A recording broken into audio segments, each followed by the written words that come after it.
On a clear day when the sky is blue and there is just enough breeze to blow the clouds away, you can stand on the big hill above the valley and watch Duck and Oliver far below, busily at work on Duck's branch line near the sea.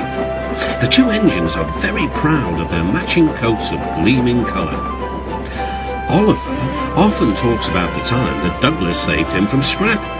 If it wasn't for his help, Oliver will say, I might have been caught when I ran away from the scrapyard, and I would never have come to live here on the Fat Controller's railway. The other engines all wanted to know about Oliver's adventures. Amazing, Henry remarked. Oliver, said James, has resource. And sagacity, put in Gordon. What does that mean? Whispered Percy. I think, replied Thomas, it's about being clever and wise. He is, finished Gordon, an example to us all. I'm sorry to say that Oliver became very puffed up in the smoke box.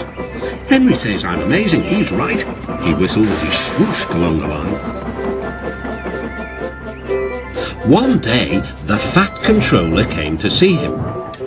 You are doing well. Now, you must learn how to look after trucks. Every wise engine knows that you cannot trust trucks. The other engines warned Oliver, but he took no notice. You think I can't manage? Gordon knows better. He says I'm sagacious. You may be good gracious, or whatever you call it, but trucks can be troublesome, and... Say no more, Duck. It may be a pity, but the V-engine will just have to learn from himself.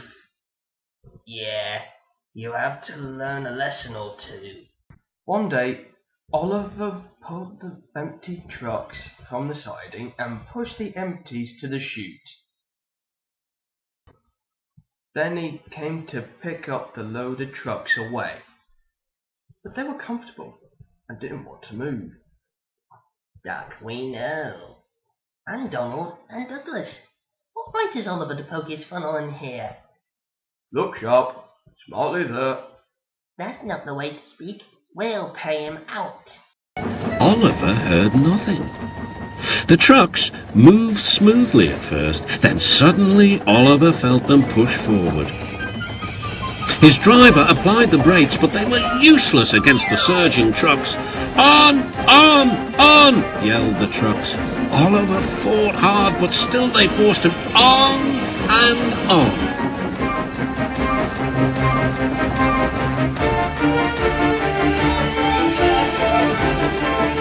At last the trucks grew tired. I'm winning, gasped Oliver. But it was too late. Oliver lay, bruised and bemused, bunkered down in the turntable well. Duck surveyed the damage. Hello, Oliver. Are you being a good gracious engine? Beg pardon, of course, but we really don't like this sort of surprise. Donald and Douglas will miss their turntable until it is mended. Oh my God. Oliver, are you alright? No. That evening, Oliver was hauled gently to safety. I'm sorry, sir, he said to the Fat Controller. I should have listened to Duck's advice. I don't feel good gracious, whatever it is. I just feel silly. Well, Oliver, replied the Fat Controller, now you know the damage trucks can do.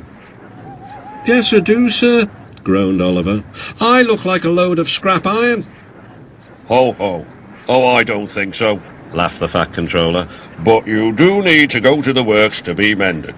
The other engines now felt sorry for Oliver. The branch line won't be the same without you, whistled Duck. Come back soon.